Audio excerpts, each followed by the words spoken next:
Қайырлы күн көрермен, бүгінгі сабақта Pinduoduo приложениесіндегі товардың теңгемен қанша болатынын есептеуді үйретемін. Осы бізге App Store немесе Play Market қажет болады.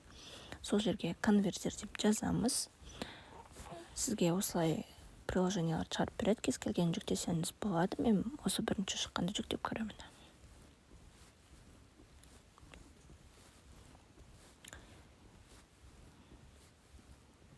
Бізде приложение жүктеліп жатыр. Егер ақпарат пайдалы болса, каналға жазылып, достарыңызбен бөлісуді ұмытпаңыздар.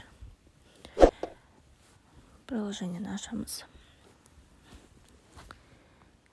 Міне бұл жерде түрлі елдің жаңағы валюталары көрсетілген екен.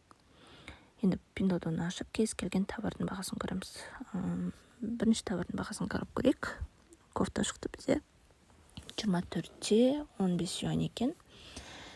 Приложениені ашасыздар.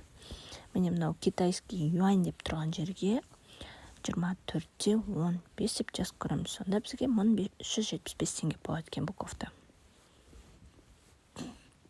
Енді егер мен приложение тартпаймын, телефонымда память жетпейді дейтін болсаңыз, екінші жолы бар. Ол үшін Google-да ашамыз, сол жерге юань в теңге деп жазамыз. Ол жерде сізге, яғни Google-ның өзінде шығарып береді.